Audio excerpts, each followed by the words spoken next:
9 দিনের 10 দিনের ব্যবধানে এটা 24 টাকা পর্যন্ত বেড়ে যাওয়া বিষয়টা একটা প্রকট সমস্যা বলে আমাদের কাছে মনে হয়। অন্যায্য ব্যবসা করতে পারছে ততদিন এবারে মাল বাজারে ছিল, এখন যখন অন্যায্য ব্যবসা করতে পারবে না, মাল থাকবে না। খাতুনগঞ্জে আমদানিকৃত পেঁয়াজ সেটার এই কয়েকদিনে অস্বাভাবিকভাবে মূল্য বৃদ্ধি করে বিক্রি হচ্ছে এবং এটার প্রভাব খুচরা বাজারে পড়েছে এবং দাম অস্বাভাবিকভাবে বেড়ে গেছে।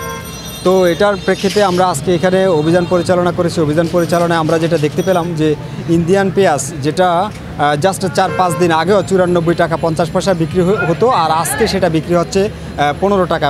মাত্র 5-6 দিনে এটা 21 টাকা থেকে 22 টাকা পর্যন্ত কেজি প্রতি বেড়ে গেছে।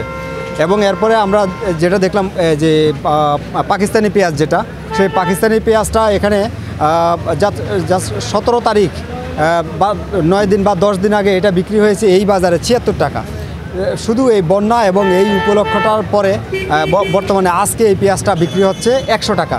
তার মানে এটা 24 টাকা পর্যন্ত কেজি প্রতি জাস্ট 9-10 দিনে বেড়ে গেছে। এবং এরপর একটা চায়না পেঁয়াজ, গতকালকে এই পেঁয়াজটাই আসছে, তাদের এখানে বিক্রি হয়েছে এটা 80 টাকায়। আজকে এই পেঁয়াজটা একদিনের ব্যবধানে এটাকে বিক্রি করছে 85 টাকায়। তো বললাম কেন বিক্রি হচ্ছে, 5 টাকা কেন বর্ধিত গতকালকে থেকে? তারপরে বললো যে এটা পোর্ট থেকে এসছে। তাহলে 80 টাকার যে পেঁয়াজটা সেটাও পোর্ট থেকে এসছে। আবার যে আজকে যে 85 টাকা বিক্রি করলো সেটা একই পেঁয়াজ পোর্ট থেকে এসছে। তাহলে একই পোর্ট থেকে একই জায়গা থেকে আসলে এই 1 দিনের ব্যবধানে এটা 5 টাকা বেড়ে যাওয়া বা 9 দিনের 10 দিনের ব্যবধানে এটা 24 টাকা পর্যন্ত বেড়ে যাওয়া, এটা আমাদের কাছে অস্বাভাবিক মনে হয়েছে। এটা এখানে তারা শুধু যে বিষয়টা এটার জন্য দায়ী তারা বলছে যে তাদের কোনো ক্রয় ভাউচার তাদেরকে দেওয়া হয় না, তারা যে কমিশনে বিক্রি করে। তার মানে এই বিষয়টা একটা প্রকট সমস্যা বলে আমাদের কাছে মনে হয়।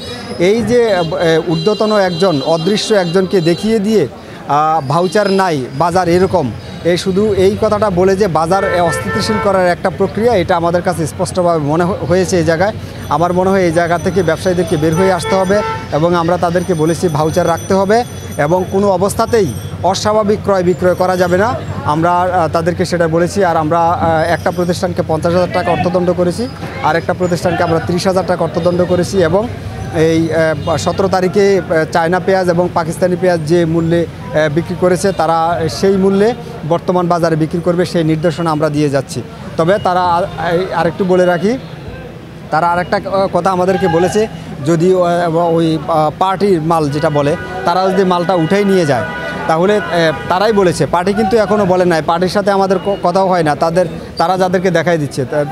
তাহলে তাদের বোঝা যাচ্ছে যে তাদের একটা এখানে ইচ্ছা থাকবে, তাদের একটা ইচ্ছা থাকবে, অপচেষ্টা থাকবে যে এই মালটা তাহলে অন্যদিকে বিক্রি করব। তো তাহলে এটা তো হবে না।